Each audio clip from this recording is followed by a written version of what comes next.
ባንክ ቤት የመሳሳት ይዘጋል እንዴ አቶ ገበያው? አይዘጋም። ስለዚህ ሴቶች ደንበኞች አይመጡም? ይስተናገዳሉ። እና ማን ሊፈትሻቸው? ስለዚህ እሱን እንግዲህ በቀጣይ ምናልባት ወይ በትርፍ ሰዓት ወይ ደግሞ በሌላ አሰራር የምናይበት ሁኔታ ሊኖር ይችላል ማለት ነው። እነዚህን ሰራተኞች እርግጠኛ ሆኜ የምነግርህ ነገር ግን እነዚህ ሰራተኞች የሚሰሩት 8 ሰዓት ነው።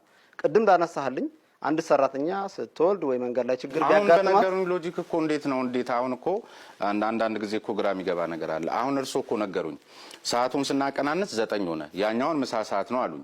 ምሳ ሰዓት ደግሞ ባንኩ ይሰራል። በምሳ ሰዓት ደግሞ ሴቶች ይመጣሉ። መልሰው ደግሞ እርግጠኛ ነኝ 8 ሰዓት ነው የምትሰራው አይሰራም ነው ምሎት።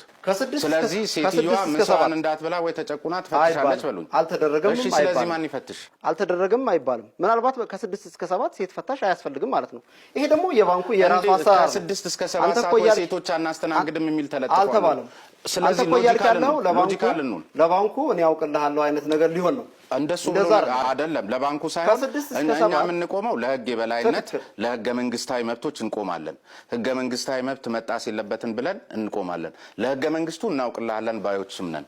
ምክንያቱም ሁላችንም እንገዝ። ስለዚህ አሁን ስናቀናነስ ሰዓቱን እንዳሉኝ 9 ሰዓት ለምን 9 ሰዓት ከ6 እስከ 7 ወይ ደግሞ ሴቶች አይስተናገዱም የሚል ኮሜርሻል ባንክ ለጥፎ ስላለ አይፈተሹም ማለት ነው። ስለዚህ ሴቶች አይፈተሹም ማለት ነው። ከ6 እስከ 7 አይፈተሹም ማለት ነው። ወይ ደግሞ ባንኩ የራሱ ሌላ አሰራር አለ። ስለዚህ ከ6 እስከ 7 ሰዓት የማይፈተሹና ባንኩ ላይ ጥቃት ለማድረስ የሚችሉ አካላት ቢመጡ ችግር ነው ማለት ነው።